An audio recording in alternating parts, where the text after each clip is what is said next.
Good evening, everyone. I'll call the June 14th school committee meeting to order at 6 p.m. We all stand for the pledge. Pledge allegiance to the flag of the United States of America and to the republic for which it stands, one nation, under God, indivisible, with liberty and justice for all. Ms. Ware, if you take roll. Kira Thompson. Here. Colleen Marcus. Here. Nancy Farrell. Here. Kathy Alevers. Here. Diana Coyne. Here. Bill Garvey. Here. Mayor Reichelt. Here. Subcommittee updates. Any updates from our subcommittees? Oh, Ms. Marcus.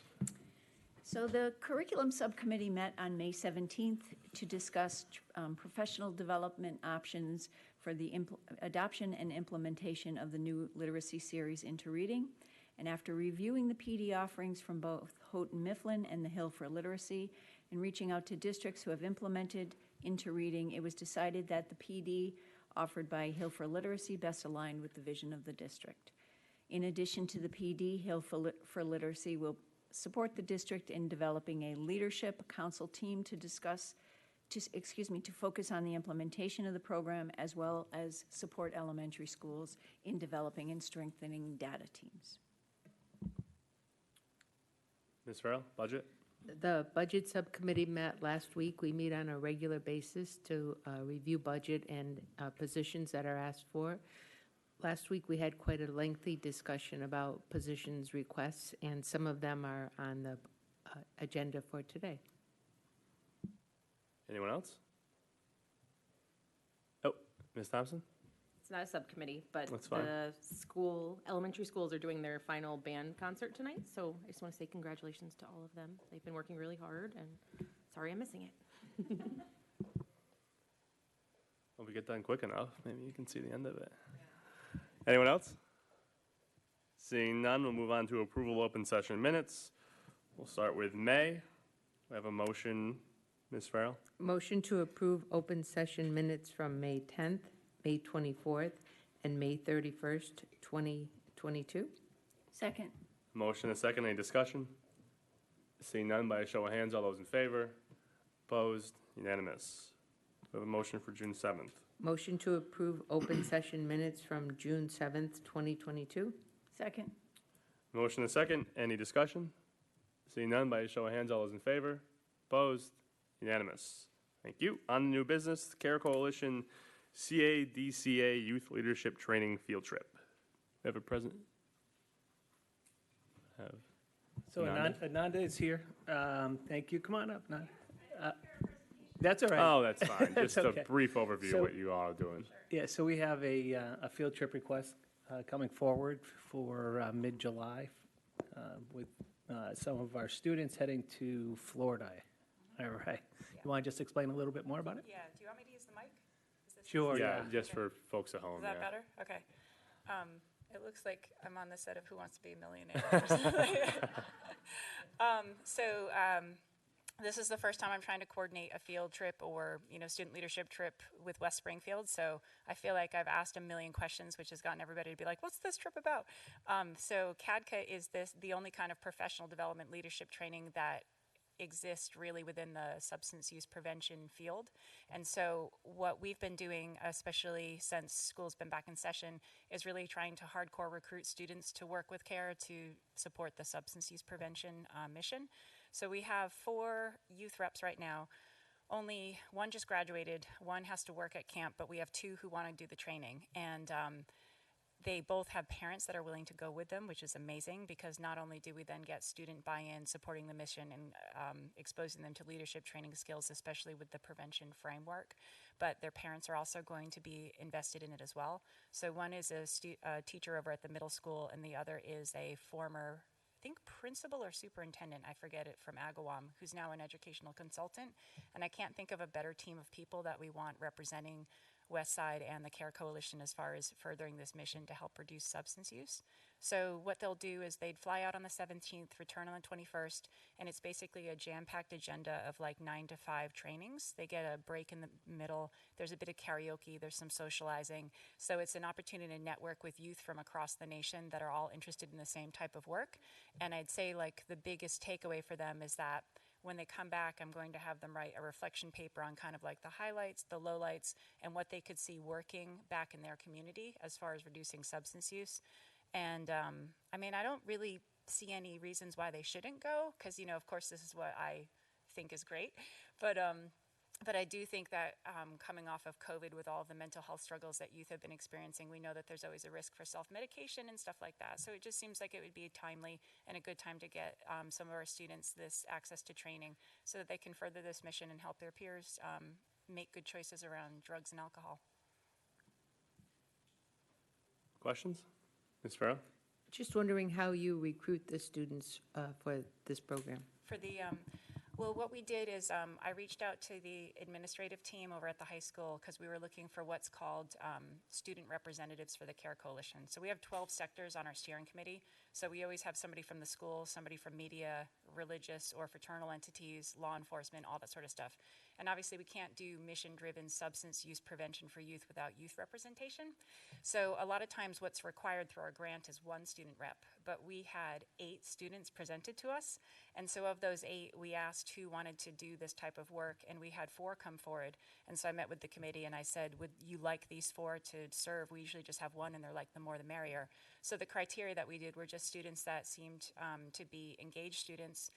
They had an interest in learning, they had an interest in serving, and we presented it to them, let them know what the perks would be to this job, which is, it's not a job, but you know what I mean, like this type of community service work, and that there would be opportunities for training and growth. And so that's how we got these 4 students, who are now down to 3 because we lost 1 through graduation. And we do try to go with young, I will say that, because the seniors aren't as helpful, you know. Ms. Levers? Can you tell me how it would be funded? We have what's called a drug-free communities grant. So we have 5 years of funding through that, and we're hoping to reapply for years 6 through 10. And we have line items that travel, conferences and travel. So we're going to pay for it out of our grant. Okay, thank you. How many years are left on the grant? 1 year on this one. I'm in the process of also applying for the Stop At grant, and then we're going to reapply for 6 through 10. Anyone else? Oh, Ms. Coyne? I was just wondering, maybe when they come back, if they could come and kind of either present, either as part of the reflection or the ideas that they gained from collaborating with people around the country and what they might be able to bring to the table. I'd be very happy to do awesome. that. I already pitched it to them that Okay. they should take lots of pictures so that they Yeah. can have a nice slideshow. Definitely. Yeah, I like Be your great. jacket. Oh, thanks. Ms. Farrell? Are the costs for the parents covered by the grant? Yes. And Jen Finn, one of our employees, will be representing the district, should there be any issues. Anyone else? Seeing none, I'll entertain a motion. Ms. Farrell? Motion to approve the CARE Coalition Hvac Youth Leadership Training Field Trip from July 17th through the July 21st, 2022. Second. Motion and a second. Any further discussion? Seeing none, by a show of hands, all those in favor? Opposed? Unanimous. Great. Thank you. Thank you. Good luck. Second here is our Food Service Association Settlement Agreement. Ms. Hunter? Yes, the school committee recently met with a representative from the Food Service Association to extend the food service contract by 1 year. The goal of the meeting was to accomplish 2 things. First, we wanted to stagger all of our existing contract negotiations so that they don't renew in the same year, because that puts a strain on our central office team and our school committee. And secondly, we each side wanted to increase the hourly rates for FY22 in the cafeteria positions to make them more competitive, because they're struggling to find people. So that was the reasoning. Ms. Farrell? Motion to approve West Springfield Public School Food Service Association Settlement Agreement. Second. A motion and a second. Any discussion? Seeing none, by a show of hands, all those in favor? Opposed? Unanimous. Thank you. Presentations, our high school robotics team. So I'd like to call up Mr. Bernard just to the mic for some introductions, but while he's making his way up here, as we've been talking about the last few meetings and the successes that West Springfield High School has had with so many things, whether it be athletics, the arts, and robotics. Pretty impressive group here. I've been working with them on some of their math problems, right? Mr. Bernard? But really outstanding group here in terms of the work that they've put in, the hours and hours they've put in to create a phenomenal product. So maybe Mr. Bernard, if you could just kind of bring us up to speed on what we have here. Sure, thank you. What we have here is a fine group of students who've worked together to build a robot to accomplish a couple of specific tasks.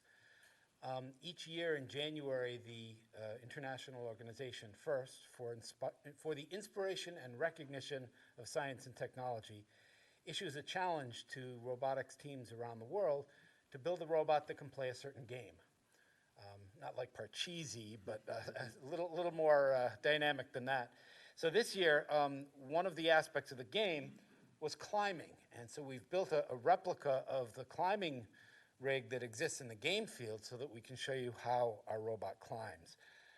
We also, part of the game is involved picking up balls off the floor and shooting them into targets. So we did bring a ball. I'm not sure how well our shooter is working tonight, but we'll give it a shot. So I don't want to be the one talking here because we've got so many interesting kids and students who would like to come up and tell a little bit about what the robot's going to do. Franza, beautiful, thank you. This is sophomore Franza Mazimpaka. She's going to give you a little orientation on the robot, and then we'll actually get it up and running for you. So we pretty much use a double action pneumatic piston at the top to fire the two pistons at the top, which close it around the ring to climb.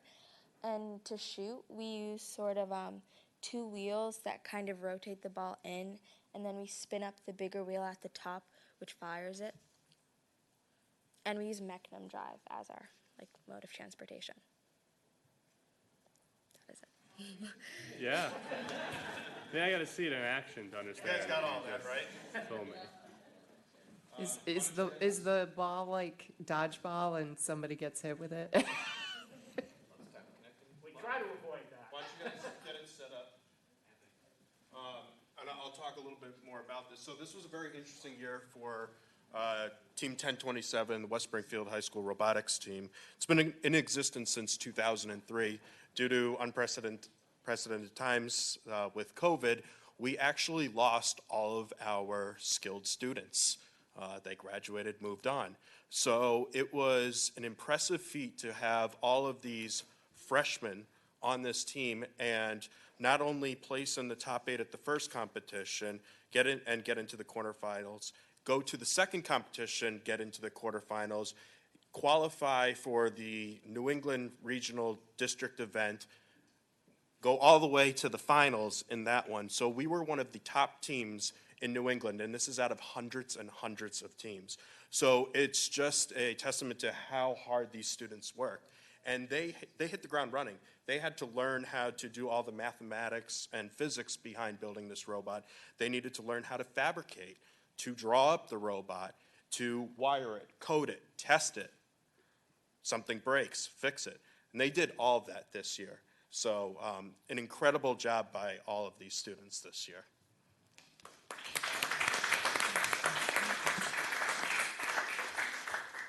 So I believe the first demonstration is going to be climbing the bar system. Oh, shooting it first, sorry. All right, well, somebody catch the ball. This is our human player, El Korzanowski. There's also a human player every team brings forward when it's time for your team to compete in a match. You've got the drive team standing behind a podium, and they're running the electronic controls. But there's also a human that has to play the game, and like when there's a ball that goes into a little receptacle, catch it, throw it back to the robot. You're the receptacle today. So El's going to catch the ball when the robot throws it.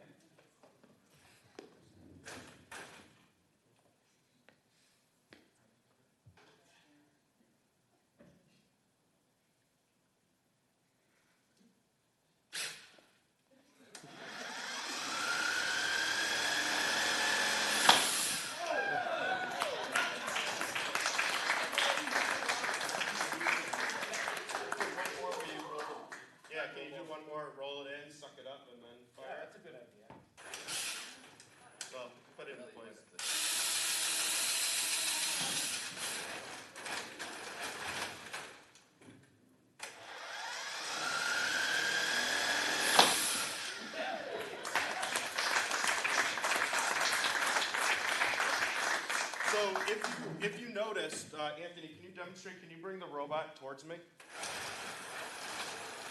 One of the designs that the students came up with this year is it doesn't drive like your traditional car that you turn a steering wheel and it makes some sort of arcing turn.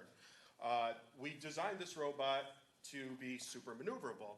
So as Anthony can drive the robot forward towards me and backwards, he can also turn in an arc toward. He can also shift side to side with the robot. So it gives them ultimate maneuverability around the playing court. And that was designed so that they could easily line up for climbing, but also easily line up to grab balls and not have to try to reposition like in a parking spot space. It'd be nice and easy if you were over the line just to be able to shift over a little bit and be back in your spot. So that's what this demonstrates, is how maneuverable the robot is. So I guess the next thing we're going to do is do a climb. You guys want to untie the shooting mechanism, and or I'll do it. Retie it down. I'm not sure if I'm more impressed by the robot or the actual catching of the ball at 90 miles an hour. So one interesting thing about this arm is torque. You guys remember that from physics? No. Yeah, kind of? Okay, so this mechanism that they designed puts out more torque than your standard pickup truck does. So whatever that engine's producing for torque, this does more. So they had to design this to be strong enough to be able to withstand all of the forces that are acting upon the robot when they climb, which was pretty cool because this thing was almost invincible out there. So they did a nice job with it. So they're going to go ahead and demonstrate a climb now.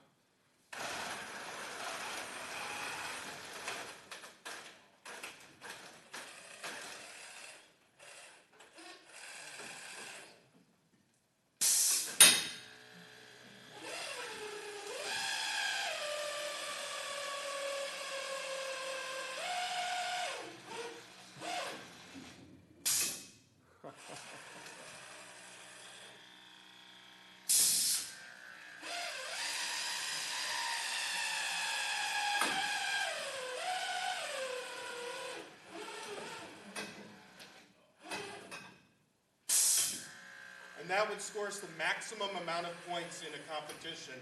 And what made our team so reliable and so good this year is because we could do that every single time. And most teams out there were not able to say that with a straight face, but we could. Interestingly enough, this was the only type of mechanism that we saw out of all of the competitions we were at. We were a very unique team this year. There was a lot that worked like an extension ladder to ratchet up. We were the only team that had this kind of, we called it a double monkey arm to climb. So it brought a lot of attention to our team this year. So yeah, good demonstration of it.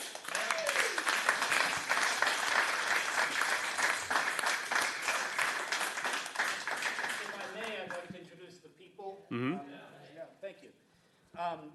The other gentleman who is speaking, who forgot to introduce himself, is Robert Smania. He's one of our mentors as well. Sitting next to him is Evan Tverdik. And not only are they mentors, they were also inaugural members of this team when it was formed back in 2003. So, yeah, they've been roboticists here for a long time. Also my former students, so I taught them everything they know. Next to Evan is Joni Welch. She's one of our mentors as well, mother of two former team members on our team.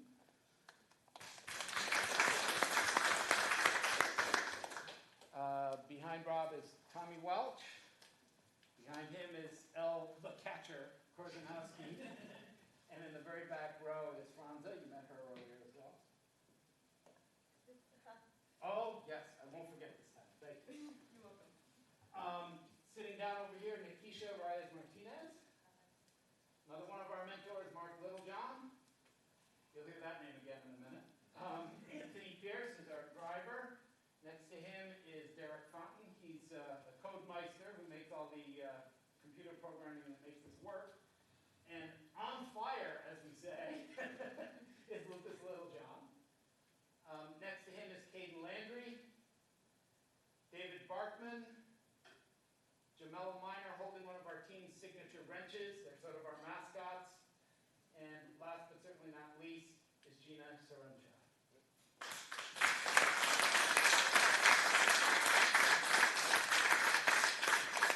This is sort of a special season for us in another way, in addition to what Rob mentioned, but I'm sure many of you know that one of our former team members, Jared Korzanowski, passed away about a year ago now, close to a year. And we dedicated this season to Jared. Actually, 5 months ago. 5 months. And tomorrow makes it 6 months. Thank You're welcome. So Jared's on our shirt. Some of his ashes are on our robot, and the 2022 season is for Jared. And part of the stuff that he did when he was in robotics is still on the robot, and yeah.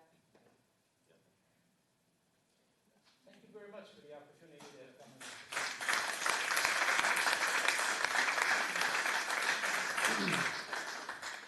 Any questions? Ms. Farrell? Thank you and congratulations to all who participated. I'm not sure if the audience gets the full effect of a robotics competition. I've been to a couple of them, not this year, but I mean, it's wild. I mean, I've been at sporting events and hearing the crowd cheer, but the robotics events, the crowd is so into it in terms of being there and seeing it and the enthusiasm of the students. I don't think you can really explain it without attending an event. So thank you to all the students, the mentors, and Howard. Thank you very much. Ms. Levers? Thank you, too. It's amazing what you've done. I have a question. How much does it weigh, and how does it come back down? There is a weight limit of 125 pounds. You have to weigh in at every competition. In fact, it's several times because you're constantly tinkering to verify that you haven't exceeded that weight limit. And how it comes down? Interesting question. Well, this climbing rig that we've built is not exactly the same dimensions as the ones that they have in the field. So in order to get it down from here, we have to manually disconnect it and have 2 people lower it. Interestingly, that's how it happens at competitions too, but that's because as soon as the match is over, they power down the electronics that control the field, so you can no longer tell your robot what to do as soon as that clock runs out. So you have to have people that take it down. That's why we're going to take it down manually tonight. And it weighs 125 pounds. Oh, sorry. I was clearly paying attention. Yeah. Ms. Marcus? So how many of this current team will be returning next year? All. Oh, that's So awesome. is this machine or robot something that you'll use again, or do you build a new one each year? We build a new one each year because the game change, well, 2 reasons. One, it's, that's part of the experience. But also the game changes every year. So there's usually some element with balls or discs or other manipulatives. There's usually some kind of climbing, but it changes every year. So you have to design anew and start over. And I just have to say that I also had Mr. Robbie, but when he was in 1st grade. So you probably got him really started. Anyone else? Yeah, Ms. Coyne? As always, this is so much fun. My question was, how long did it actually take once you've done the design and everything to actually build Cream Puff? I'll let somebody else field that one. It took about 2.5 months, I would say, to get it fully designed and fully perfected so it could be ready for the competition. Well, also, I'd argue that we're almost always constantly building it. We're almost constantly improving it, fixing things that we find that could use improvement or refinement. It's never something that is ever just completely finished. It's never a closed case. A very agile answer. Thank you very much. Anyone else? Yeah. Can I ask, what sends the signal to prompt that? What's it run on? Well, I'll give the general answer, and then I'll let the experts fill you in. During the competition, there are 2 phases to each match. The first phase is called autonomous phase, and during that phase, you're not allowed to send any signals to the robot. It has to act autonomously on its own. So it has to be able to, when you say go, to move around on its own, find the balls, whatever it needs to do in the beginning. After that, equipment that they're holding. They've got a couple of controllers from video games that they adapted to the use, and a laptop. Those things are all connected via radio to the robot. Better explanation, please? Yes, so generally, what we do is, so first sends out to every team, or will be purchased, a robo-Rio, which is just a small computer that we mount onto the robot. That computer can facilitate running, we upload code to it, so we can write code in whatever language we want. There are some ones that they recommend that gives us some bits and pieces to get us going. But we put our code onto the robot, and the idea is that when we're on the field, they can control it, turn it on and off, and it can communicate with their network and their system. But after that, pretty much the sky's the limit. We upload whatever code we want to it, and we figure out how to control it, how to send things to it. And outside of it being managed by the field in some cases, the communication protocol, how you control it, how you move it around, and how you interface it is almost entirely up to us. So we decided to use the controllers, and it's worked very well. Over radio. Yes, this is all wireless as well. I think I said the word radio too. Sure. And it weighs 125 pounds. Anyone else? No, well, before you take it down, we're going to come down and get a picture with all of you. Oh, I love that. That's great. There's just two other items I'd like to close with. First of all, a couple of former members of the team that were around my age at the time. Robbie, can you just come up to the yeah, microphone sure. just for folks at home? So I was reflecting with a couple of other former students in my age group that were on the team as well, and we had estimated that almost 80% of all students that come through this program and move on graduate with a 4-year degree in engineering, which I think is a phenomenal statistic to present, that this program is doing what the acronym that Mr. Bernard did mention first for inspiration. So this program is truly inspiring students of West Springfield to better themselves and get what is a very respectable career initiated. So we continue to look for support from the school committee to keep this going, improve on it, and hopefully see you guys next year when we qualify again for the New England Championship event at the Big E again. We will see you there when we qualify. So thank you. To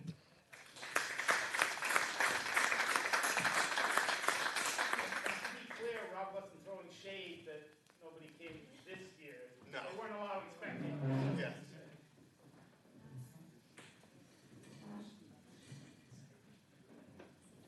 I'm going to do a picture. So, Very excited about that. you guys want to come on the side a little bit? Nobody goes under the roll. You guys can kneel down in front of it. Yes, Matthew. Yep.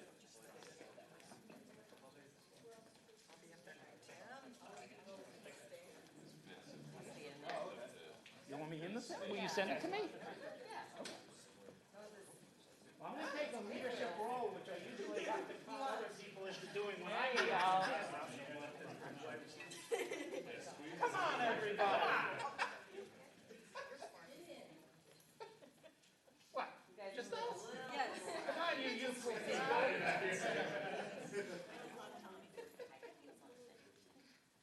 in there? There we go. All right, excellent. Good. All right. Congratulations. Thank you. Congratulations. Good job. Good job. As always. Love it, love it, love it, love it, love it.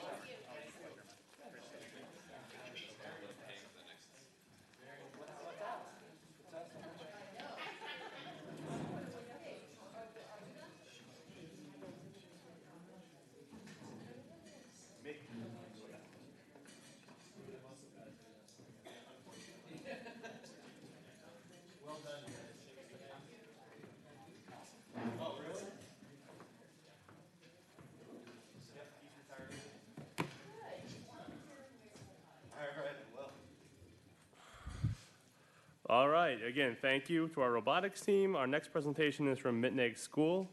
Ms. Stowe, the floor is yours. You want me to follow So for the committee, this is our last and final elementary presentation, and we saved this person for last as she is entering her, well, just already this morning, entered the final week as principal in 34 years in West Springfield, and we can't thank you enough for absolutely everything that you've done for the town, true townie, and thank you. So we're excited for the presentation, but most importantly, we hope retirement is good for you. So now you're going to make me cry. No, no crying. You No make me crying. follow that. Yeah.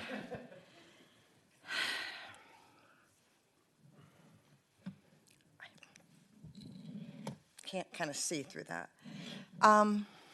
So when Tim came to visit and said he wanted me to put together some kind of slideshow on data, that's basically what he said. And so I started thinking about how would I present this to you to give you an idea of what our year was like. Because without that background, I'm not sure the data really means anything. And so if you'll bear with me, I promise to try to be brief. Those of you who know me well know not to talk about my school because I don't stop once I start. So I will try to rein it in. I had about 5 pages of notes and I left them all home and figured I'll just go through the slideshow with you. So the quote on that slide, where you discover endless possibilities. We had a teacher who painted that beautiful tree in our office, and we didn't know what we wanted to put with it.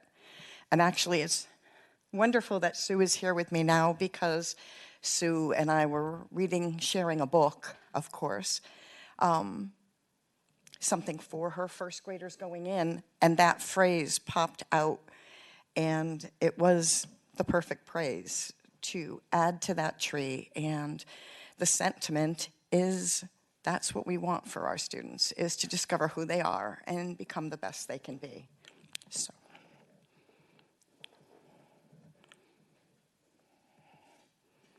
Damn, it's not, okay. So this is our 2021-22 year in review.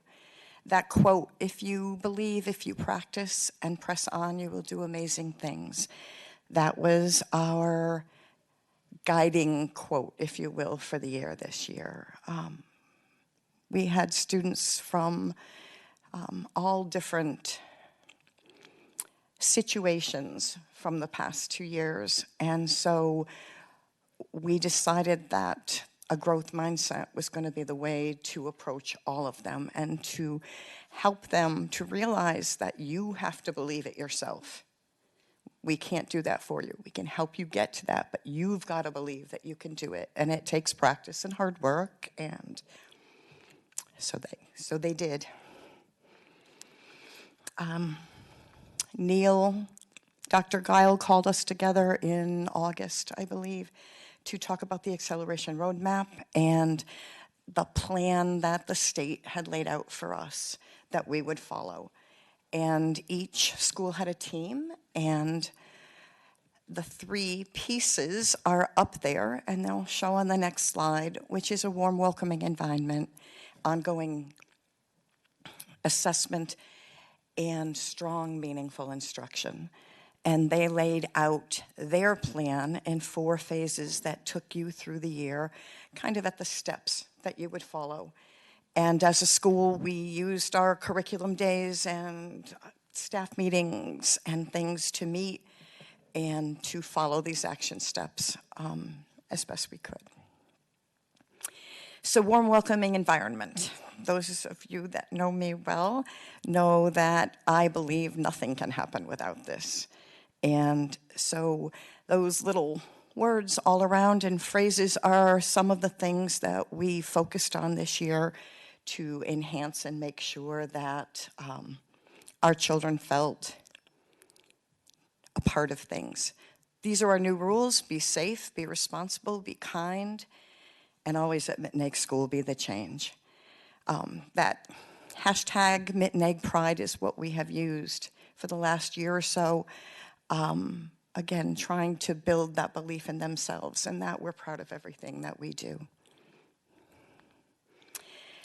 I always start the year with a book, and the theme for this year, the book was Trying by Kobe Yamada. And the message in that book is to believe in yourself, perseverance, and a growth mindset.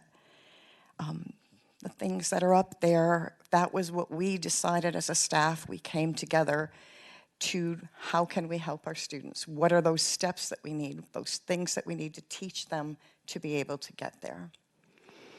And the last one, you and they can do hard things, because we had to get them to realize sometimes it is hard and you just push past it and go on.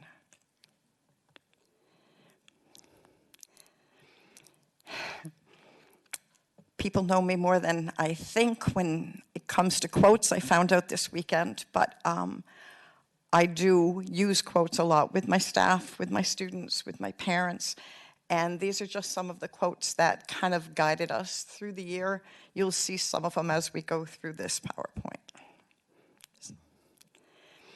You matter cards. There's something called an applause card that you can give somebody to show them that you appreciate them. And we found some and loved it, but it wasn't ours. And so we created a You Matter card. Some of them have handprints on them. Some of them are just blue with this heart. You can get a You Matter card for anything that somebody finds they want to share that with you, that you matter. So it could be every morning you greet everybody and you have a smile on your face. And so somebody would write a You Matter card and give it.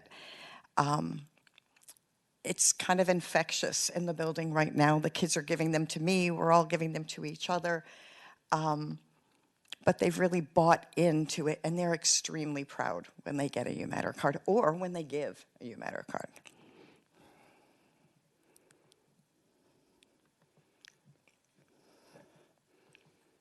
Doesn't want to leave.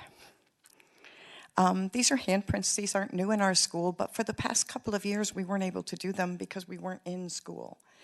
And so they kind of took on a new life and a new meaning this year because students could once again put their hand on the wall and sign their name. One of the things that always means so much to me is that when students come back from high school, the graduates that walk through or those that just visit, the first thing they'll say is, can I go find my handprint on the wall? And they go up and they measure their handprint against what's there. Students can also nominate teachers for handprints. They have to write, sure, it doesn't have to be long, but a little persuasive essay giving me 3 reasons why they feel that should happen. And this year, they've pulled out all the stops to nominate the staff to get their handprints too. It's like the most sought after thing in the building. This I'm really proud of. This year, we started a student ambassador program in our 4th and 5th grade. They had to fill out an application as to why they wanted to be a student ambassador. We gave them the school rules and said, what do these rules mean to you?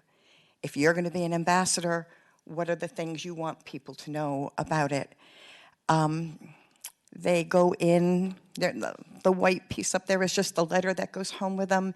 They get assigned to a teacher, like you might get assigned to Mrs. Girardi's room in her class.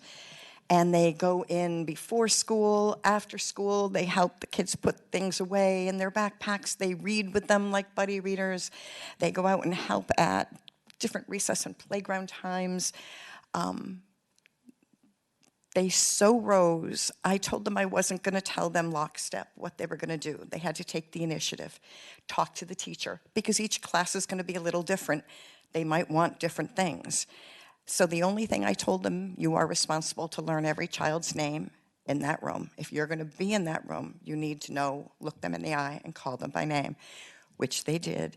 And then they, on their own, went to the teachers to find out what it is you want me to do. Usually they're about a month, and then we had to switch. They wanted to do it again and again and again. They didn't want to stop. It really was a wonderful program, and I am so glad that we did it. This next slide is just the student ambassadors from this year. Very proud, very happy. This is an empathy map, something we tried new this year. Again, it's really important to get to know students on a very personal level, and sometimes that's not easy to do.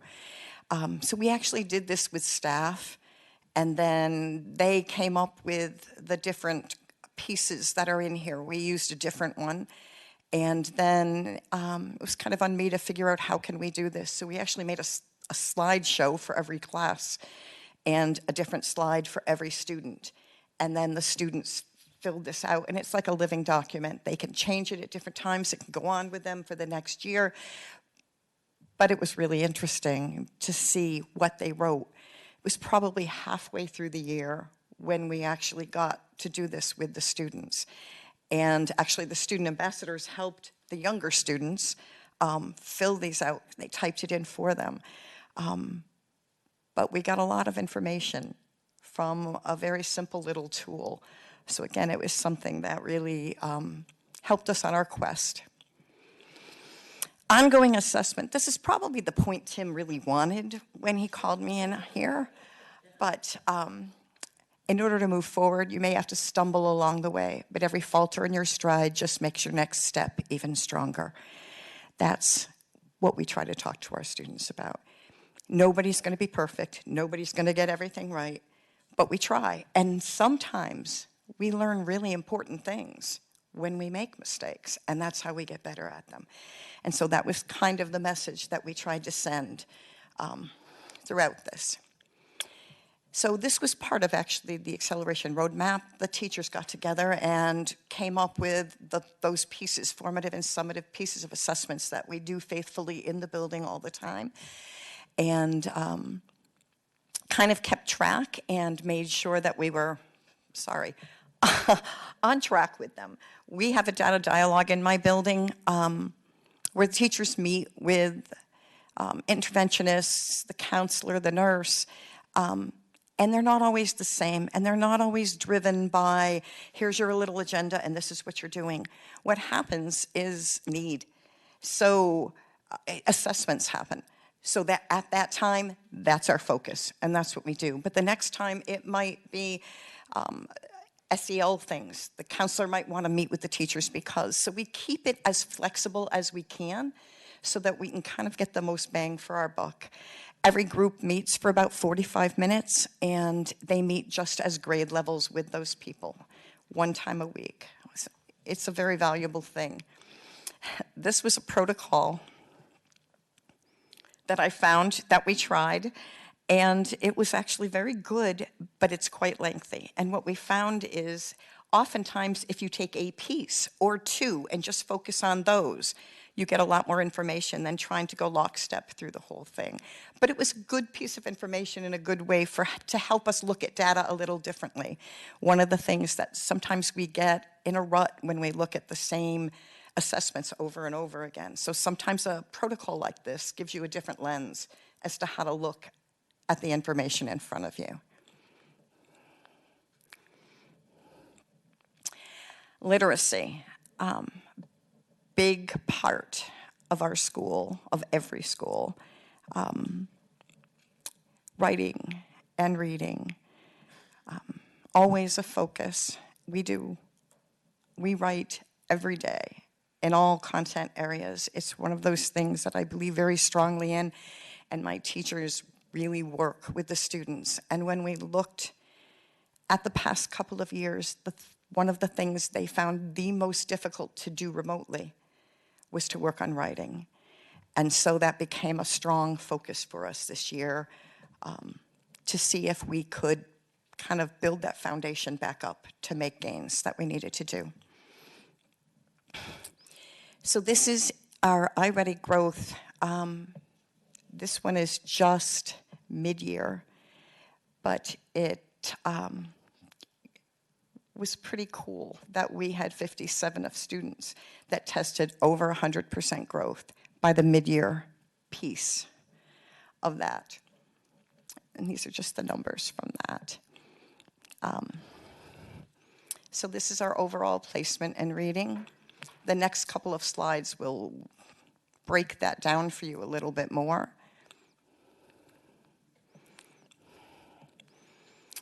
So if you look in the beginning, our first diagnostic for 2 years or more below, we had 26%. By the third diagnostic, we were at 12%. 1 year below, we were 44%. We're now 35%. And on or above, we were 30%, and we're now 53%.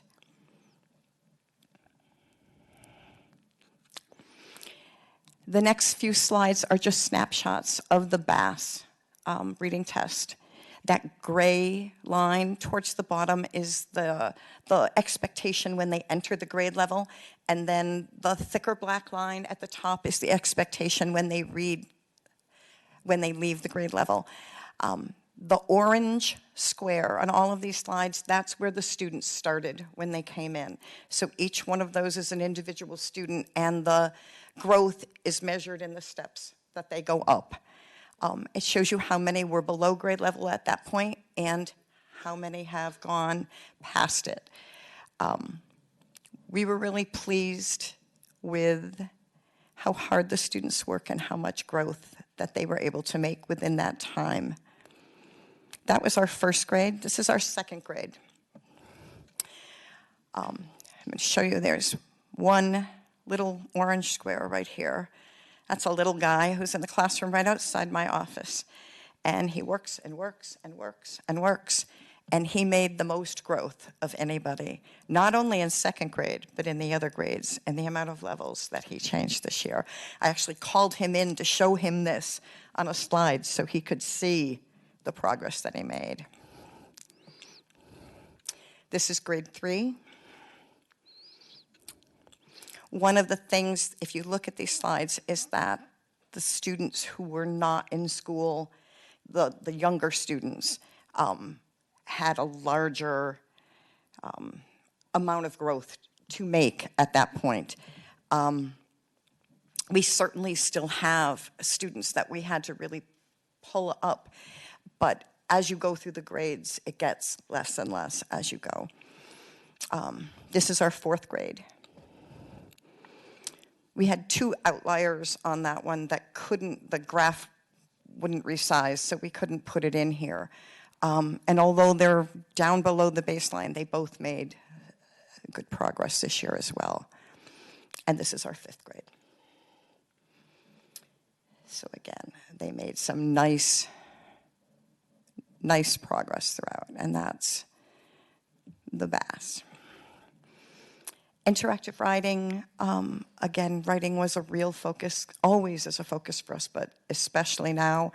Interactive writing is a guided writing that usually happens in the lower grades, but we brought it into the upper grades so that they could have more direct teaching when it came to writing.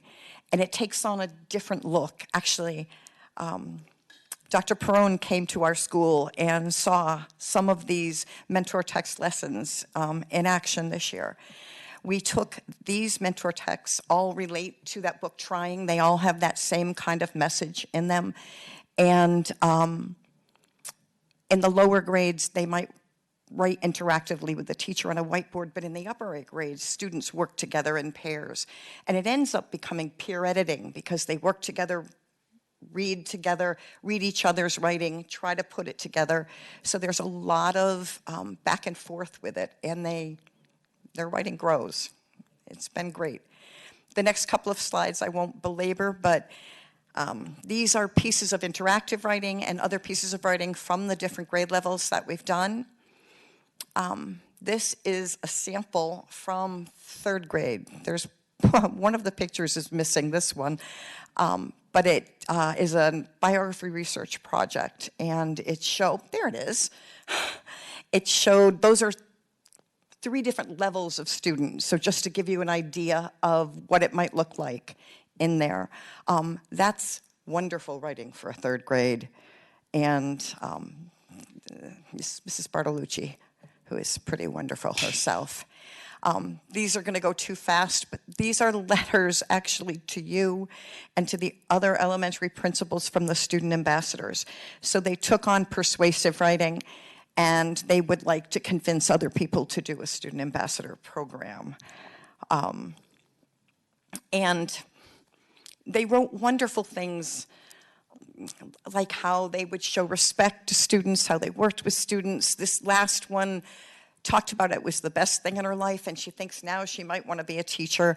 They just really loved every part of it. And so I promised I would share with you their letters, and so I did it this way.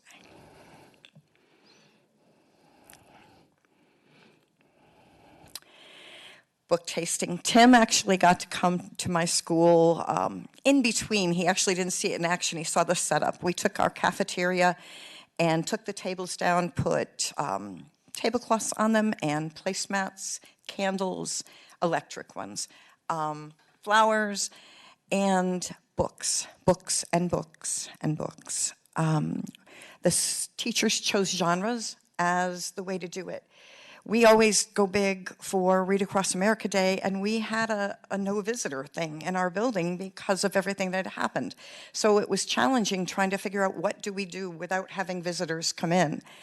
So we did a little research, and this book tasting idea popped up, and I'm one for, I love ideas, read it and thought we can do this, we can really do it. So we ordered a ton of books and went to different libraries from all different communities, and every day was a different grade level. And this last sentence on the bottom, we've not had a library at Mittenegg. Our library was taken over because we needed a medical waiting room. So it's been more than 2 years since our kids have had the opportunity to delve into multiple books and sit there and enjoy them. And so they had a tasting menu, and the teachers taught them how to preview a book in a very short way, and then find the books you like, and then they recorded them on them. The student ambassadors worked with the younger students. The older students, all the teachers, all the extra staff in the building came and sat with them, and they each had at least an hour in the cafeteria to do nothing but delve into these books and read and enjoy. And these are just some pictures. It truly was magical. I hope that they will do it again. I hope other schools will do it. It is an amazing experience. What they didn't know is when we wrapped up and we were all done, I took containers and big cellophane and bows, and we filled them with all the books that we had purchased, and then gave every classroom a gift of the box of books to open and whatnot. And we took their tasting menu names and to try to give the books that they liked the best into each classroom. Can't say enough. It was an amazing day.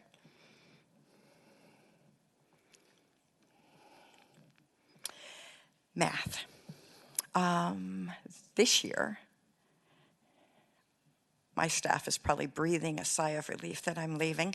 We took on this workshop model of math. So you have your whole group lesson.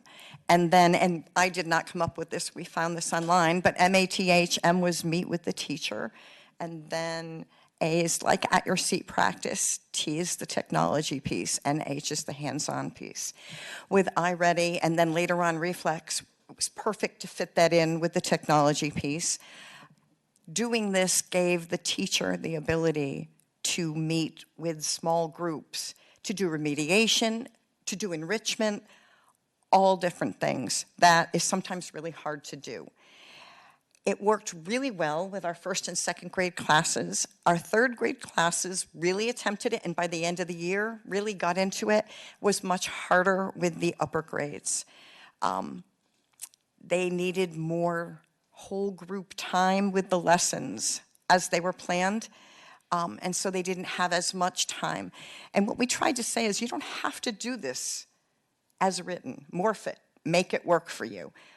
But keep that idea so that you can build it in a way that works for you. So my hope is that they will continue to work on this and make it grow. It really, watching it, observing it when you watch teachers, I got to see some things I wouldn't have seen otherwise. So numbers in operation and algebra and algebraic thinking, those were our focuses as a district this year. In the beginning of the year, we were at 18% in the green in numbers in operation, 65% at the end of the year. The yellow part, which is a year below, we were at 53, now we're at 29. And red, which is 2 or more years below, we were at 29%, we're now 6%. So they made nice progress on that. And algebra, if you look at the numbers, it's funny, they're almost, I don't want to say identical, but they're very close in the progress that was made.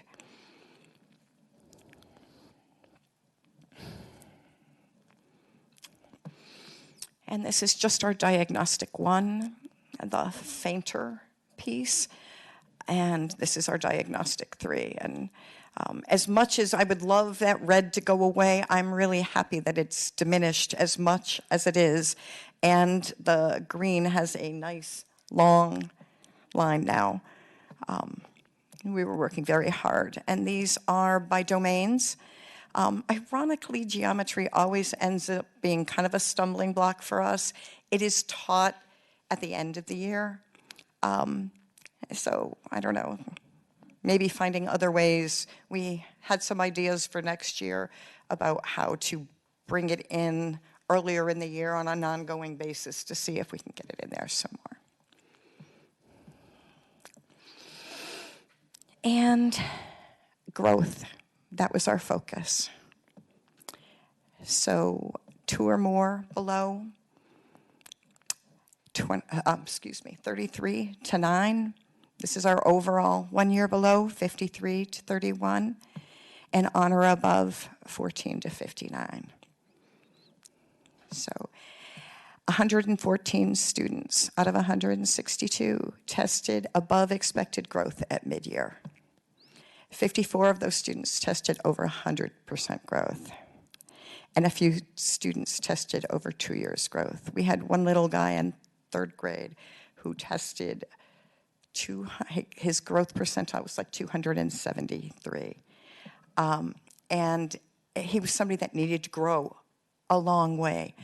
And he still has a long way, but he made great progress. And this was what we were trying to do, that whole growth piece. This was mid-year, and when Tim came to visit me, that's why I said, why didn't you ask me to do this mid-year? I've got good news.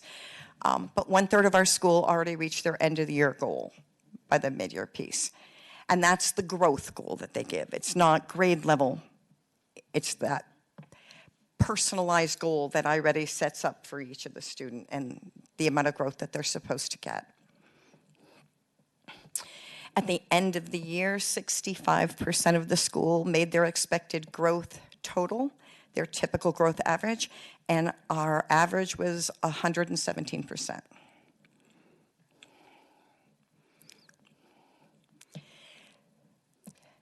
This is our Reflex Hvac fluency data, and I added this because Reflex is new, and I know it's something everybody's thinking about, is this worth the cost? And it's, if you look at it, it's a little different. So it wasn't done by everybody with fidelity and every student in every grade, but 2 teachers, Mrs. Bartolucci and Mrs. Cannon, did. And they did the expected amount of time, and they did it with their whole class. So just to show you the difference, this is still good in the amount of time that it was. It wasn't a long period of time. But for Mrs. Bartolucci and Mrs. Cannon, they have Mrs. Cannon's 70% growth and Mrs. Bartolucci's 68%. So, and this is just a snapshot way of looking at it a little differently from the difference in the growth. Red was 0 to 49, and it went from 77 down to 32. And this is from February to the beginning of May, that's all. After vacation in February, so really the end of February. So we find that as a staff, people are very interested in it and want to continue it. And the kids seem to love it, and we're getting good results. So these are just some of our math pictures of different ways. Strong, meaningful instruction. Stride forward with a firm, steady step, knowing with a deep, certain inner knowing that you will reach every goal you set yourselves, that you will achieve every aim. Again, that was our goal. Do the best you can. Grow as far as you can.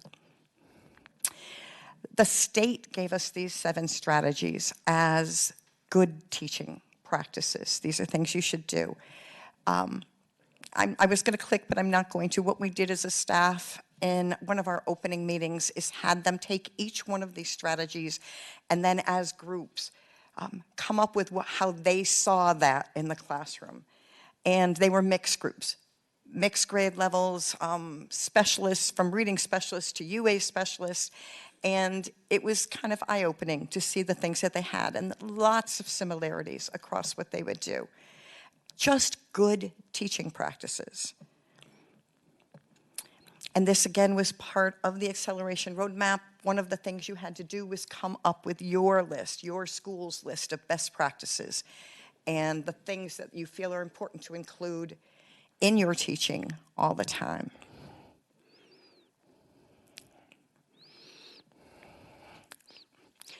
I included this slide just because when you come to Mitten Egg School, when you see instruction, you don't always see somebody sitting at a desk with a piece of paper in front of them.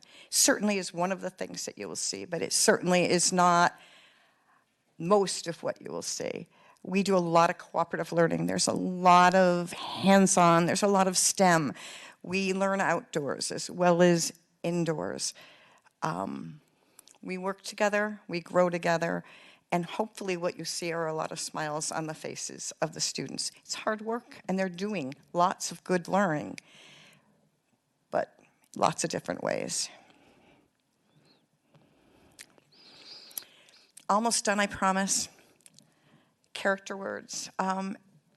Every month we have 4 new character words that we do with our students.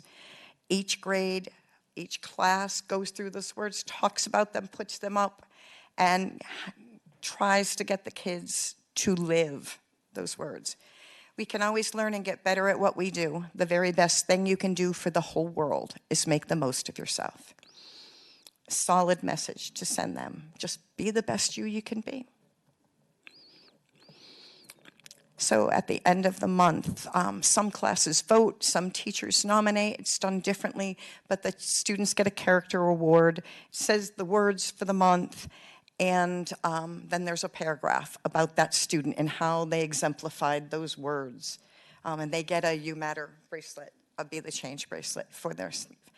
I'm going to tell you a very quick little story. I had a first grader who was in trouble for doing something he shouldn't have done, and he was after school with me, and I was talking to him about being the best he could be and doing the right thing, and he went, doing the right thing when nobody's looking, that's integrity, it's over here on the wall, and he went and he took the word off the wall and brought it to me, and I said, okay, those character words, they do good things, so they use them, and they learn them. This last piece is really just a thank you to you, all of you, for your support. My kids have done so wonderfully this year. I'm so proud of them and my staff. But if you asked them the best thing that happened this year, it's the playground.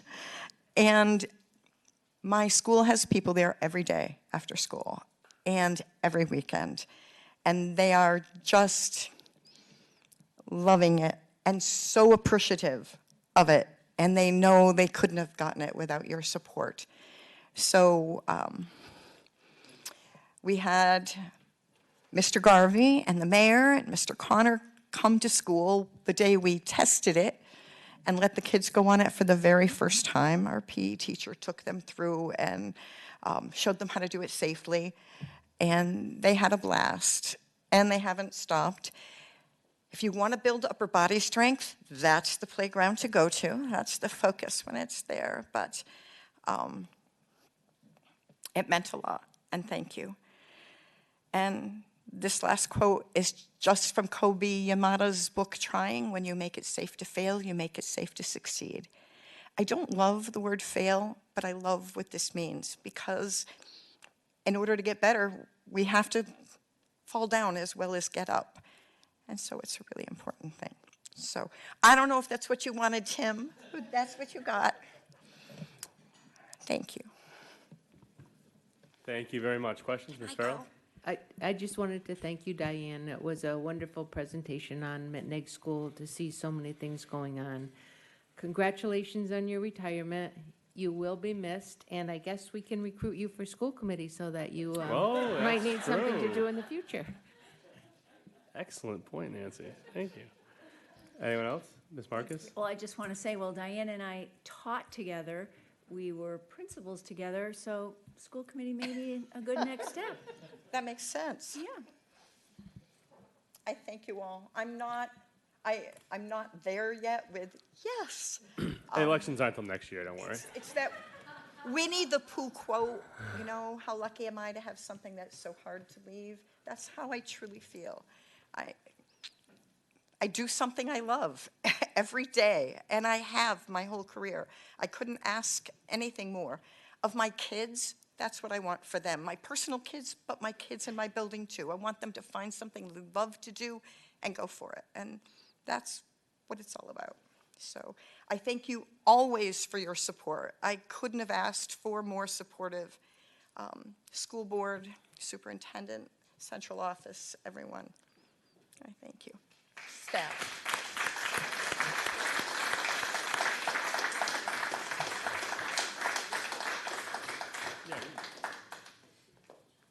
Any more questions?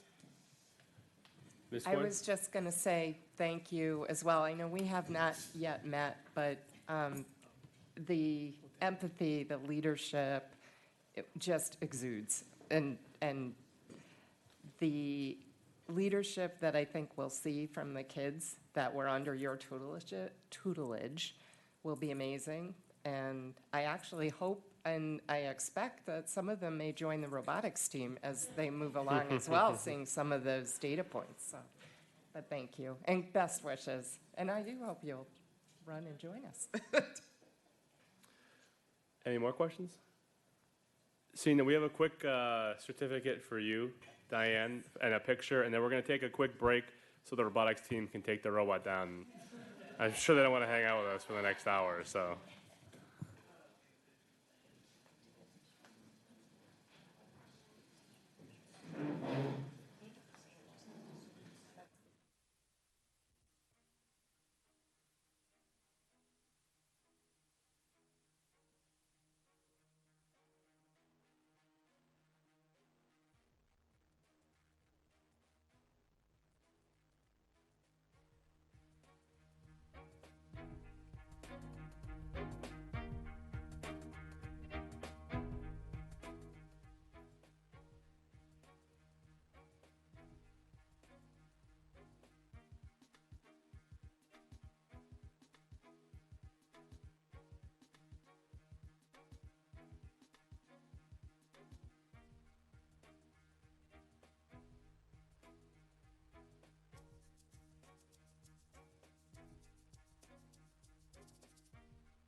All right, we're back on to the superintendent's report. Superintendent Connor.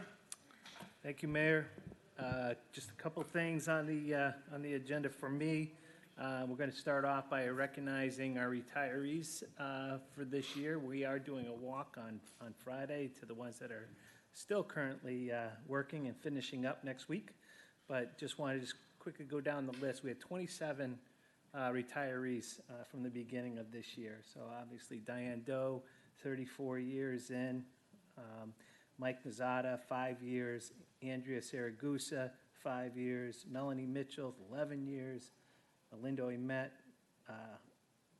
1 month. Amy Smith, 8 years. Ellen Broadhurst, 27 years.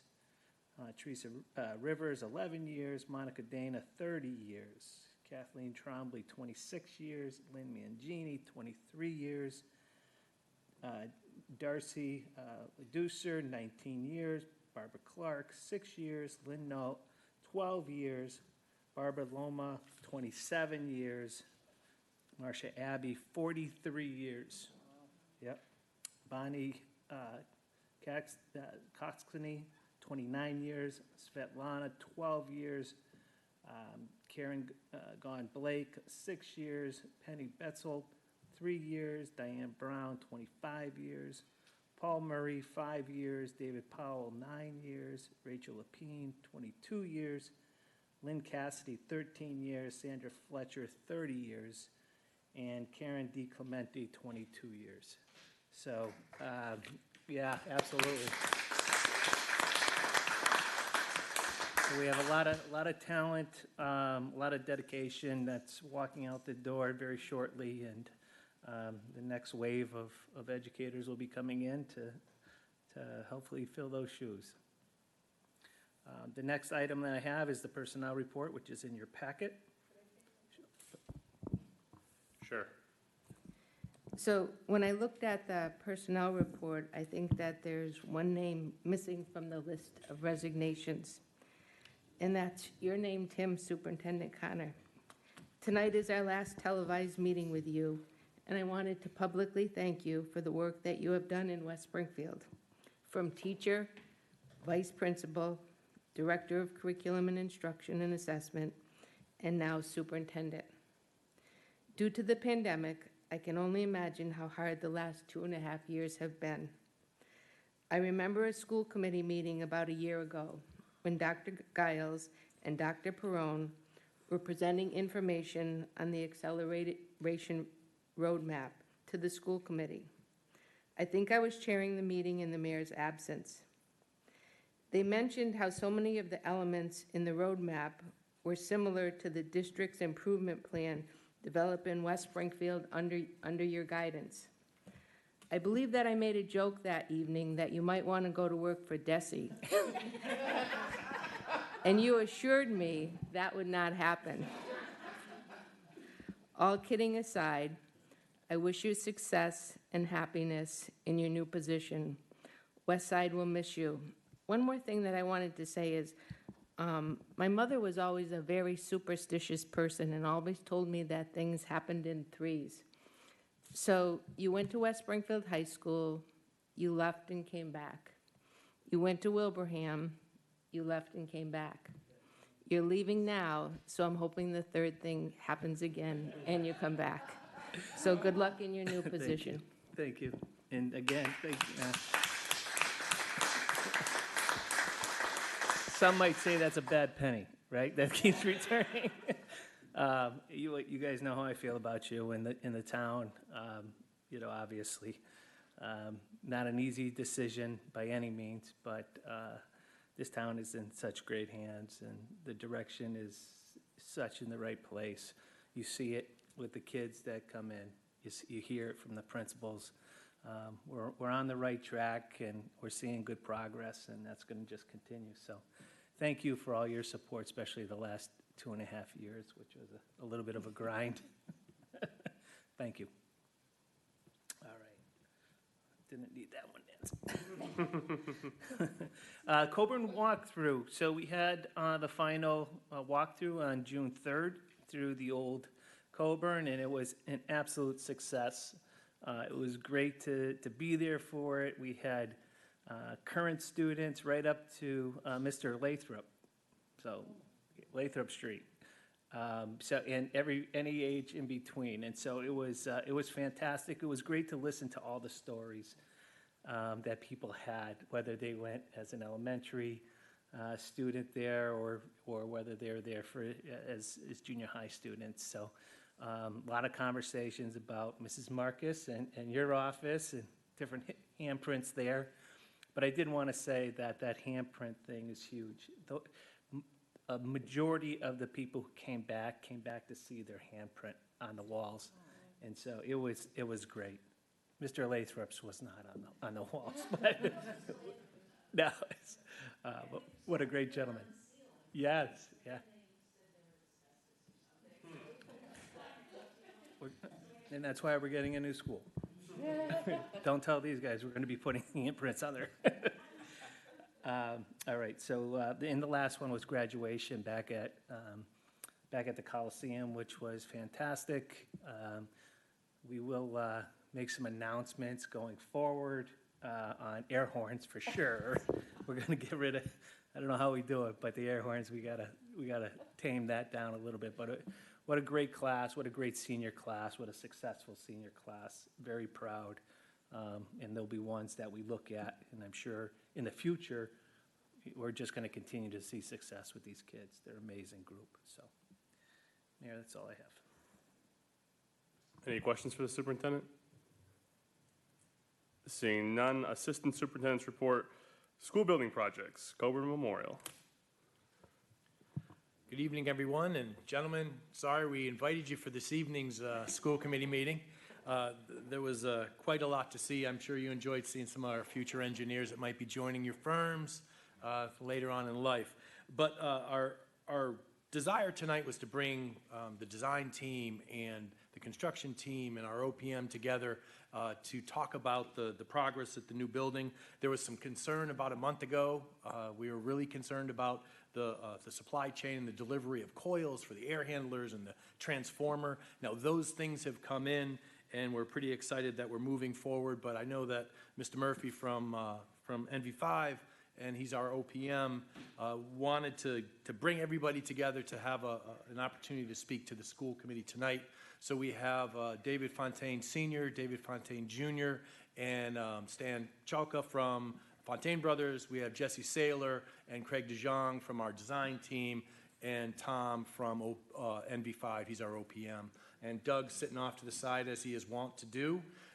Doug is a representative from the city, and he's just here to make sure we're doing the right thing. So Tom, why don't you step up and we'll start this. Sure, thanks, Dr. Perrone, for that introduction. So I think I was just going to give people a kind of a status of where we're at. I think Vito already kind of told you the issue about the coils, which is resolved. The air handlers are on the roof now, and the transformer is in, so we're doing the follow-up actions to that. But I met with the movers today at the existing Coburn School. We looked at the site access for the new Coburn School. We're moving next week. We need to do that to get out of the existing school so we can follow up with the abatement and demo of that school.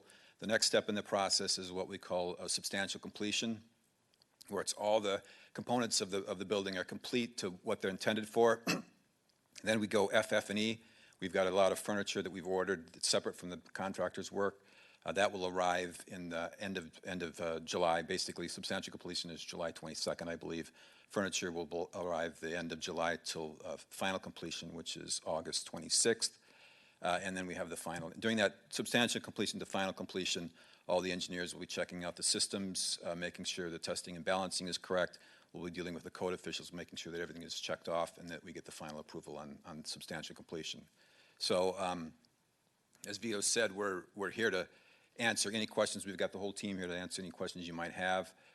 There's a lot to finish in the next 2 months. The classrooms are pretty much complete. We're very confident with the move. We're moving into the classrooms primarily from Coburn. Then we'll follow up with the move from the other schools later.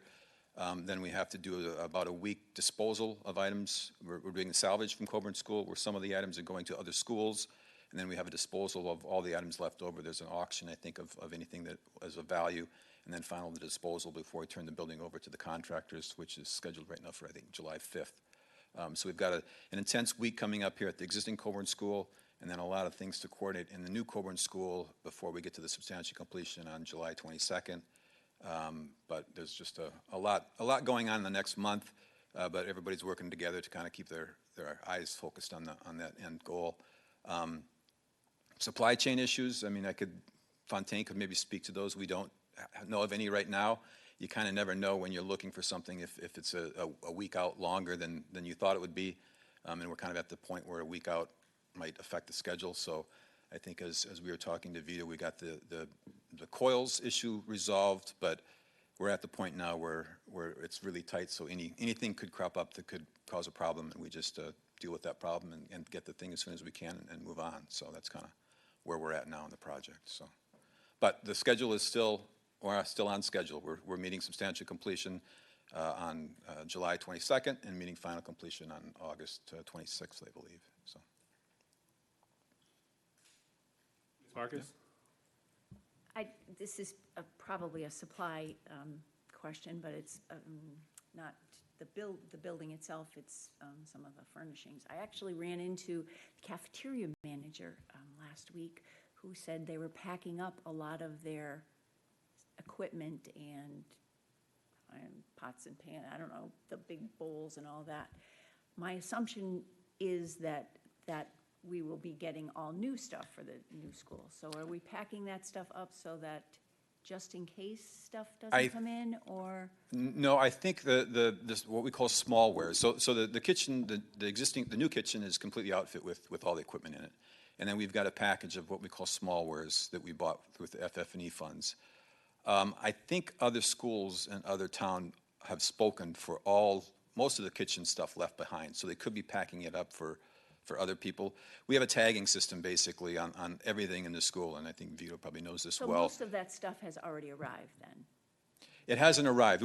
Basically for the FF&E and the smallwares, we don't want it arrived until after substantial completion. So we've ordered it so it arrives between July 22nd and August 26th. So we've got that window there because we don't want it before then. It'll just get in the contractor's way, but it needs to get there before school starts. So. Okay, thank you. Ms. Goins? I had a question about the auction, because when we were going through Coburn, almost to a person, there were so many elements, and there were so many interesting architectural elements and everything.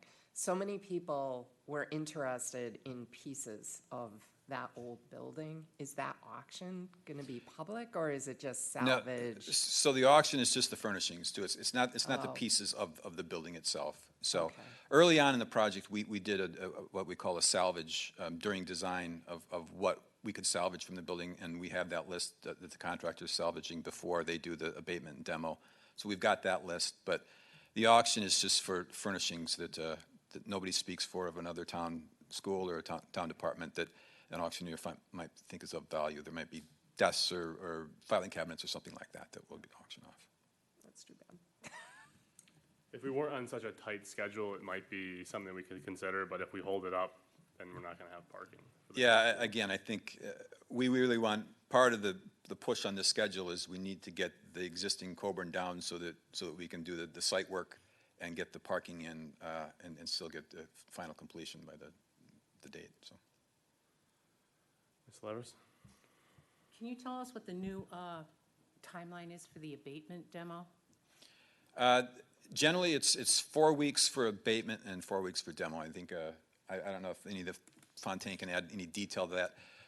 We are going to be turning that building over to them, I think, the Monday after the July 4th weekend, so I think that's July 5th, or the Tuesday after July 5th. And right now on their schedule, they have 4 weeks for each of those tasks. So the abatement, I think they're going to do floor by floor in about a 4-week period, and then after the building's completely abated, they'll do the demo in about 4 weeks as well. So that's on schedule, yep. Yes, that's on schedule now. So it's basically starting in July and then August, and then do the parking lot. The parking lot will be done as well? Yep. Yeah, so final completion on the 26th means you're done, besides punch list. There could be some, I mean, depending on how we get in, planting sometimes get too late in the fall to really plant something, but we'll have to look at that as the time comes. It depends on what we get done. Plantings are the last thing you do, so oftentimes on school projects, we try to get them in the fall, but it just doesn't, it's not to the advantage of getting the plants to grow and things, so sometimes we come back in the spring and do that, but. Excuse me, Tom, just the phasing of the work that's being done, doesn't some of it overlap with the opening of the school? The site work? I don't think it's all done. Yeah, we've got the first parking lot area in the front done when we open the school. Correct. And then the final is done before fall, I should say, before October, before the planting season. So that parking lot on the north side, I guess, where the CVS is there, won't be done when we open school. It's the parking lot and the main access on Lathrop.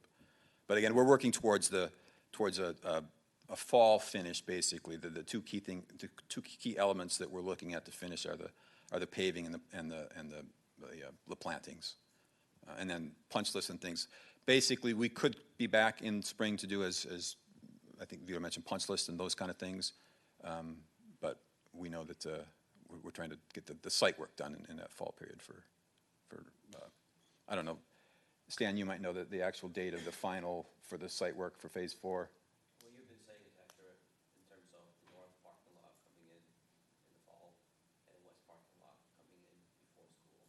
Yeah, so fall is just end of October. So we have an actual date on that? Before Thanksgiving. Okay. Can I ask one more? So if you didn't hear that, just before Thanksgiving. Now, what about the training for the HVAC system in the school? So that's will be ongoing. We've started a list now. Basically, we will be doing training, or the contractor will be doing training. All the training will be videotaped. We're getting a list of the training that is to be provided, and we're pairing that up now with the school personnel.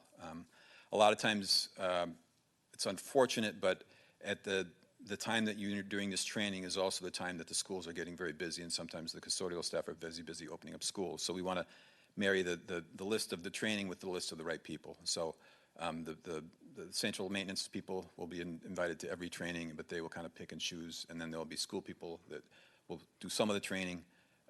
But that's part of what we say we're kind of shaking out between substantial completion and final completion, is getting the systems all set up, and that's during that period when we do a lot of the training. So our staff will be responsible for it?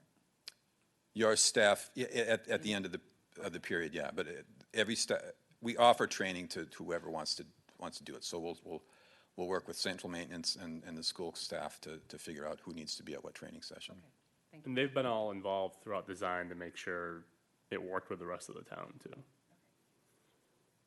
Anyone else? Just if I could speak to that a little bit, all the systems in the building, from security to HVAC to the instructional systems in the classrooms, all those systems are going to be tagged for individuals who need the training. They're going to be recorded so that we have them for posterity. We'll create a library so that when new people come on, new staff, whether it's custodial, city side, or school district, we'll be able to reframe those trainings for them. We're integrating the professional development for Coburn staff and faculty into our master plan for professional development going into the 22-23 school year. And I'll also say we have some people from central maintenance involved in basically the programming of the systems now. We're just starting to flesh out the programming systems so the HVAC systems work the way they want them to. And they're involved in that design, so to speak, of that process. So they say, no, I'd rather have the screen show me this so I can see it. And so they're involved in that process now. Anyone else? Doug, anything you want to add? I'm good, thank you. Just want to recognize Doug in the back. We would be lost without him. He's seen overseen a lot of projects here in town. There's a few more left before he goes, too. So we thank you for your service. Kudos to NV5, the design team, DSKP, Dietz, and especially Fontaine for making it all happen. It's been a challenge. The supply chain's been difficult, but they're all working hard together to get it accomplished. I'll also say I heard Doug advising the people on how to take that apparatus down when they were taking it down. I heard a few comments there. That's the way he acts at our meetings, too. So. I asked them not to stand on the chair. That's an OSHA violation. He said, I heard him say, watch out, hang on to that piece. And it's like, that's our Doug, so. There's your retirement job. Welcome back. Oh, we still have some schools to add on to, so. Awesome, there's no more questions. Thank you very much. We Thank look you. forward to touring the new school when it's done, on time. Great work, we appreciate it. And under budget? Thank you. You guys always tell me how we got you good in the bidding, so I'm sure you'll get us back. All right, move on to memorial. Thank you, guys. Appreciate the time. Don't feel obligated to stay. Oh, wow, that was quick.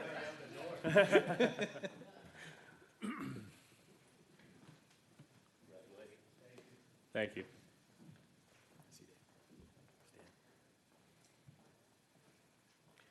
Okay, with respect to the memorial project, unfortunately not as good news as we had with the Coburn project.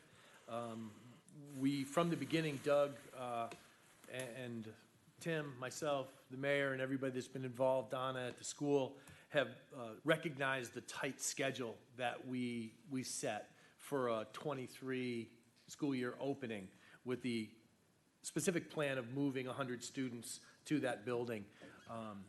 We realized that it was an overly optimistic plan, or a very optimistic plan, and unfortunately, we're not going to be able to hit that benchmark of to get in there this summer to start our work in the renovation component. We're going to start in the ceilings and put some sprinkler systems in and abate a section of the floor. We're not going to be able to do that this summer. Part of that had to do with the presentation of the project and the fact that it was over the bid, over the price that we had set for the design team. And because of that, the multiple iterations that we had with the design team, we just weren't able to hit the benchmarks that we needed to hit to start the procurement process, which is timely. There's a certain amount of days that you have to go out to bid, and then to identify the bid, bring it to the PCC, et cetera. So for a variety of reasons, we weren't able to hit that.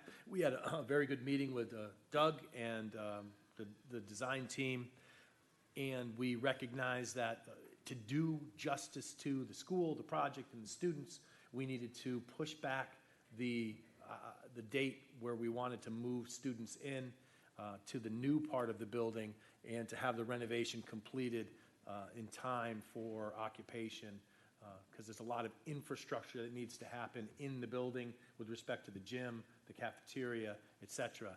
So recognition that to do it right, we need to slow down a little bit.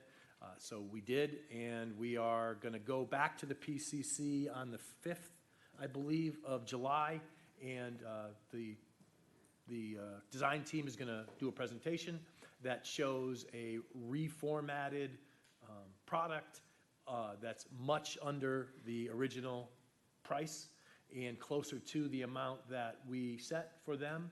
And the PCC will look at those plans and make a determination on moving forward so that we can get back on track. I know, Will and Tim, Doug were all at that meeting where we sat down and kind of made that decision. I think it was a prudent decision to make in the best interest of the students, the school, and the city.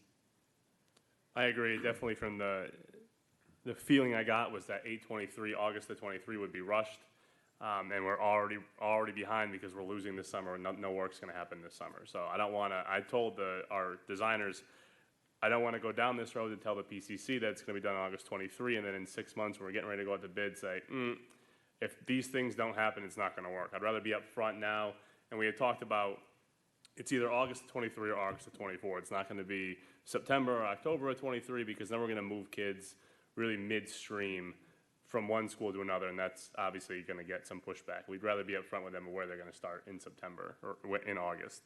So that seems the more likely scenario. In addition, we're going to have the RFP going out shortly for the feasibility study for the remaining elementary schools, and ideally that the delivery date will be the end of this calendar year, beginning of next calendar year. So we'll have a lot more information as we go into the whole process to open the school and potentially redistrict. So we'd have a lot more data to work with at the same time instead of just trying to rush. I mean, not rushing. 8/23 was our own deadline that we implemented on our own.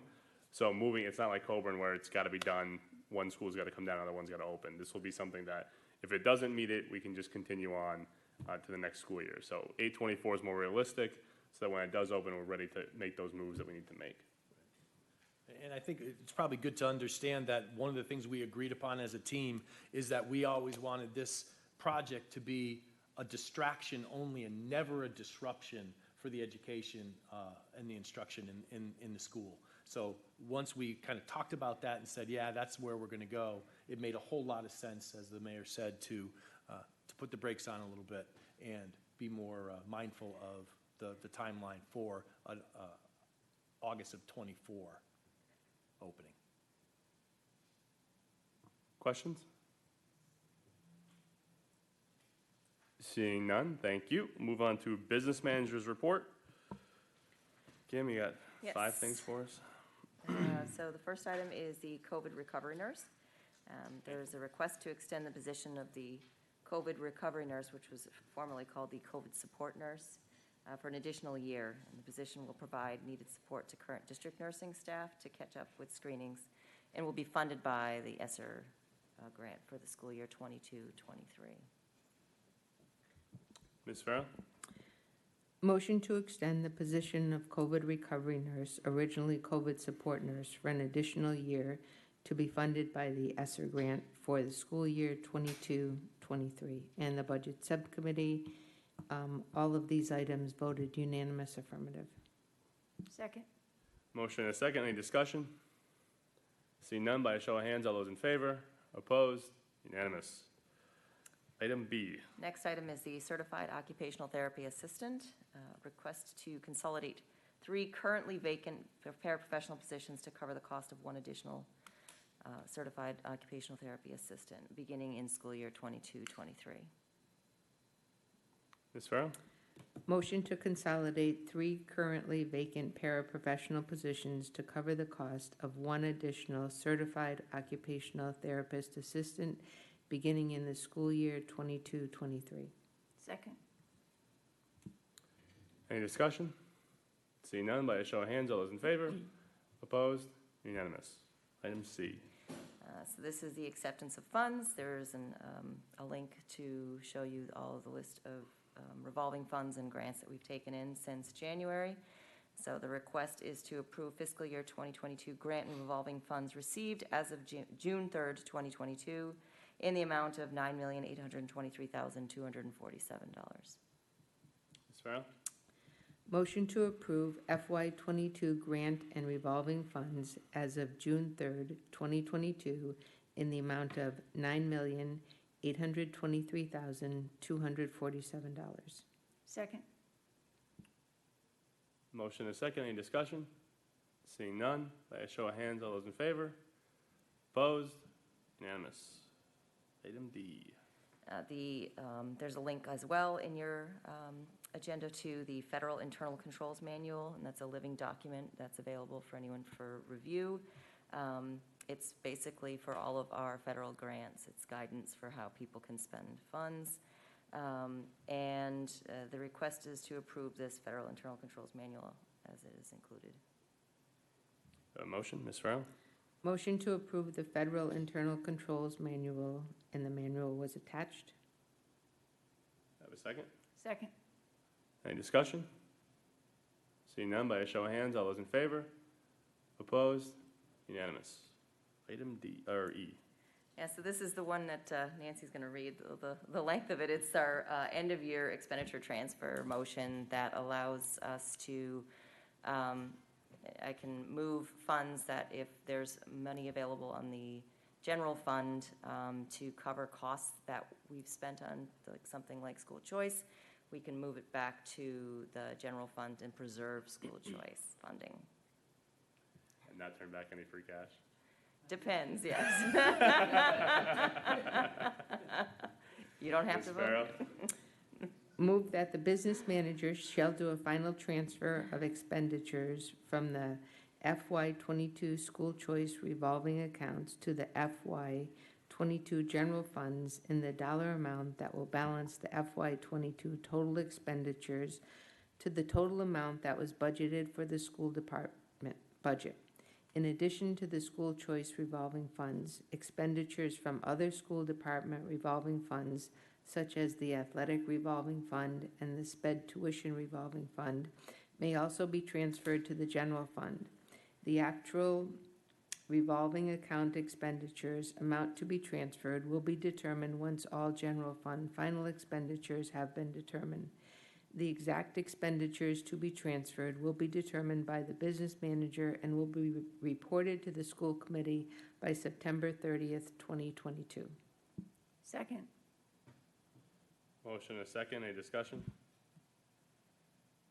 Seeing none, by a show of hands, all those in favor? Opposed? Unanimous. Old business, approval needed for, what?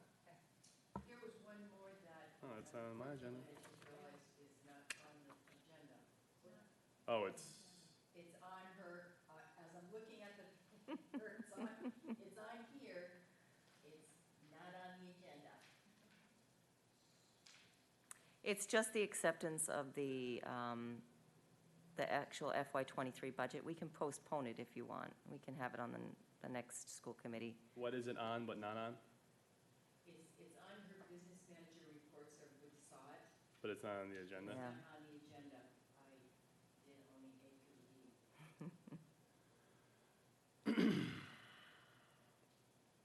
Well, why don't we take a motion and approve, and I'll find out later if it's allowed. If not, we'll have to have another meeting to do it. I mean, arguably, the agenda covers anything that could legally come up before us. So we'll take a vote, and then if it's not legal, we'll take another vote later. Right. That's easy to bring it back. Move acceptance of the FY '23 school department budget as approved by Mayor Reichel and City Council on June 5th, 2022, in the amount of 800 million, sorry.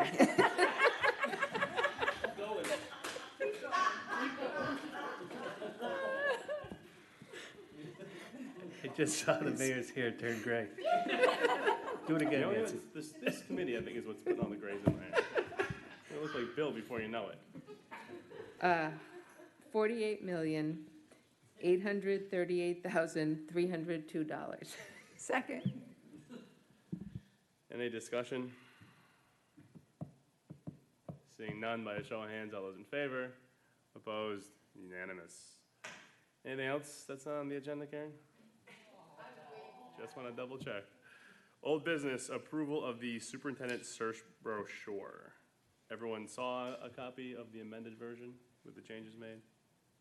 Ms. Farrell? Move to accept the superintendent's search brochure. Second. Motion a second, by any discussion? Seeing none, by a show of hands, all those in favor? Opposed? Unanimous. Public comment. And there was one. I would assume that with all the waiting you did. Patience, patience. Good evening, everybody.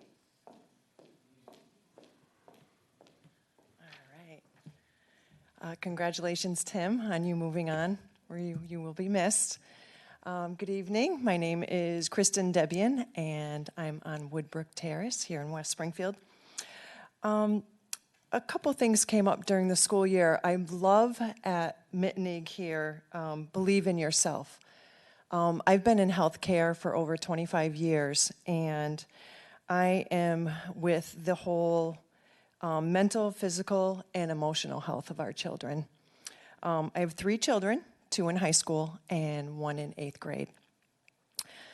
Things have been going pretty well, opportunities, and my kids are also standout for student athletes. But we need to give them, and I think over the summer, curriculums need to be looked at again. For an example, my 8th grader had a huge impact this year.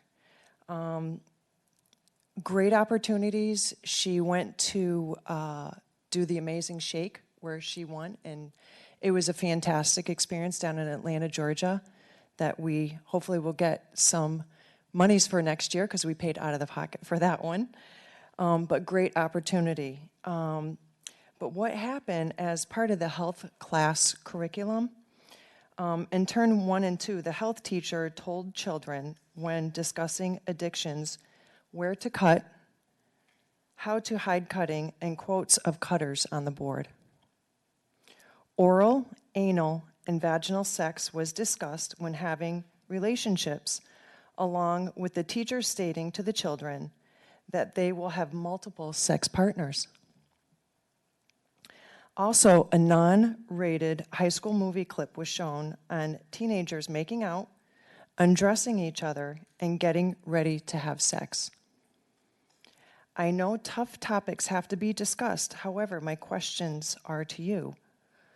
Why weren't the parents notified of these topics to open up communication to our children?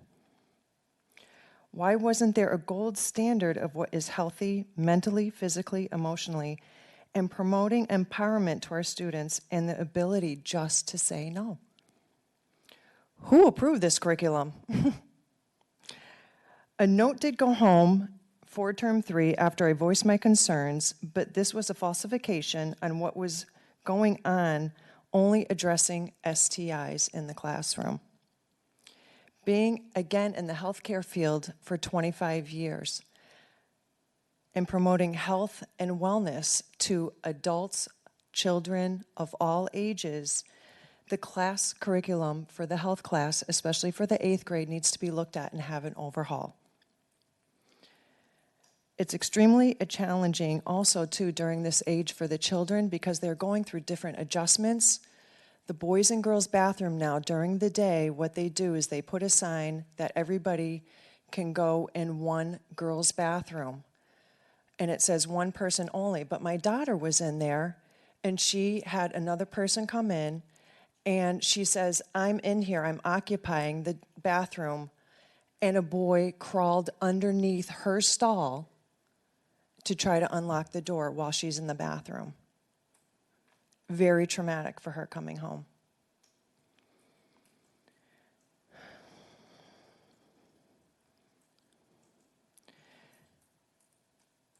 So if we want to be transparent, we need to work together. We need to have the school committee, teachers, counselors, all working together, uniting and making the best for our children's decisions. So great things are happening. I'm so proud of everybody doing the great job that they are, but more needs to be looked at. And this is a huge concern for their overall mental health, wellness, and being. I have spoken to the principal, vice principal, everyone that I need to speak to, superintendent, but we really need to follow through what is going on for these health classes. I, coming from a health background, had made some recommendations. I would be happy to volunteer my time, but what's happening is that with my children that I'm seeing, a lot of mental health issues are arising. And all these lovely programs that are happening, once they kind of go through body changes and things like that, what's happening is that it's a huge detrimental effect on 8th grade. So we need to come together, and because mental health is on the rise, because I have seen it first at hand. So instead of saying life is beautiful, we're going to all do great, we have very unique things to give to each other. We had the health class, it's kind of more like a loom, gloom, and doom attitude. This is what's going to happen, something's bad going to happen to you. Instead of being respectful and having a gold standard, saying, this is what it is to eat well, this is great for mental health, let's get this all together. So we need to really look at that this summer, and we need to guide our students with respect and support for their mental, physical, and emotional health. They possess beautiful and unique gifts that they are developing and sharing. This is what makes our community stand out like no other. Thank you so much for your time. Thank you. Yeah. Yeah, thank you. And I did have the opportunity to also meet with Mrs. Debian about this, and we did put a team together. We have a team going. that's looking at all of the 6 through 8 curriculum. Actually, we're bringing it up to the high school as well. So we have a team. We included Jen Brennan, who's our SEL director, to be part of that as well. Nurse Dr. Guile is the one leading that. So that is underway. They've had, I think, 2 meetings so far, and they're looking at different programs, like you said. Absolutely right. We do need to up our game in terms of that high-quality curriculum for the health. So Agreed. It is happening, so. Yes. And Thank you so much. and Thank Thank you you. for coming in. Thank you. All right, I'll entertain a motion to enter into the executive session and then return to open session. Motion to enter into executive session to conduct contract negotiation with non-union personnel, Dr. Vito Perone for interim superintendent, with the option to return to open session. Second. Ms. Ware, would you take a roll call vote? Yes. Carrie Johnson, Here. Colleen Marcus, Yes. Nancy Farrell, Yes. Kathy Olembris, Yes. Diane Coyne, Yes. Bill Garvey, Yes. Mayor Redpath. Yes. Thank you.